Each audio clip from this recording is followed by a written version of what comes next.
Today we have a $30 6-max sit and go, played on PokerStars by a regular at these stakes. Pocket 8s, bit of a small raise, I would tend to make it 60, but certainly an open. And a great flop, besides hitting a set, this is pretty much as good as we can hope for.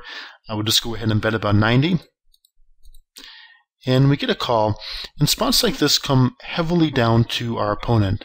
Against a random or unknown player, I would fire again, 180 or 200, for a couple reasons. One, to get value from worse hands, so plenty of one-pair hands that call the flop can call the turn as well, and also to set up a free showdown.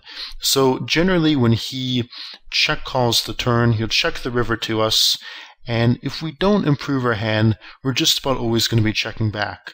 However, against a very aggressive player or someone who check raises a lot, we don't want to be check raised off of what could be the best hand as well as a 10-out draw. So against that very aggressive player, I would check back. Nice bet against most players by hero. So again, just a read-dependent spot. The small blind open limps and King 3 suited would be at about the bottom of my range for raising to 65 here. Now it is a slightly marginal raise, but there are two reasons why I would make it. One is that we're in position with a hand that does fine against our opponent's open limping range, and two, we want to put him into a position where he's playing hit to win post-flop. So if he folds immediately pre-flop, that's a fine outcome, and when he calls and misses the flop, he's usually going to check fold to our flop bet. He goes ahead and bets 3 times pot. So the way we want to analyze the situation is that probably we need to hit our flush to be particularly happy with our hand. So we have about a 9-out draw, possibly a few more with the kings, but we'd want to be getting about 4-to-1 implied odds. And it's debatable whether or not we have that here, but generally I would just fold. 6-4 suited, I would overlimp, and offsuit I would fold. And so we can quickly see that the player to our right is playing a lot of hands and appears to be a loose cannon. And there are going to be great opportunities to take advantage of that and hopefully have him spew chips to us. Pocket jacks, I would c-bet about 80.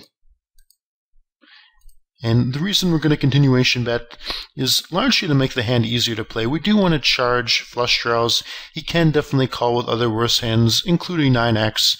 But if we check back and he overbets the turn, we're often to be in a difficult position.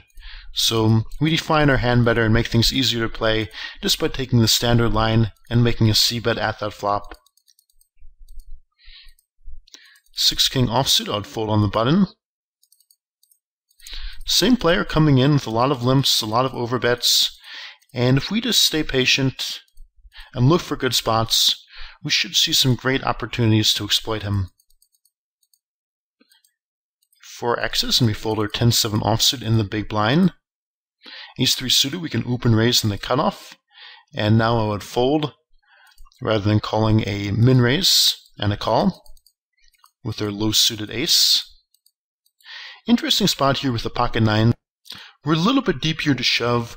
If we had any better, I would like 4-betting with the plan of stacking off against either player.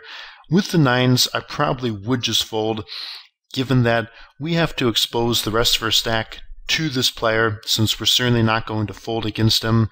The button could be strong, even though he's opening the button. So with 10s plus and ace-king, I would tend to make it 420 and call either player's shove, but as is, I don't mind hero's fold at all. King 8 suited, I would ISO raise, so I would raise to 100, and a lot of the time everyone will fold, but when this player does call, it's not such a bad situation. There's 45 chips in overlay, and again, he's usually going to be playing hit to win, out of position, with a hand that we have excellent equity against his range. So he's probably on a wide open limping range, and we probably have at least 50% equity against that range. 7-3 suited. We toss, even facing a small raise from the button. I would complete here, so generally it's fine to fold, but this is the type of player where if we do connect strongly with the flop, there's a strong chance that we're going to win a very large pot from him if he continues overbetting.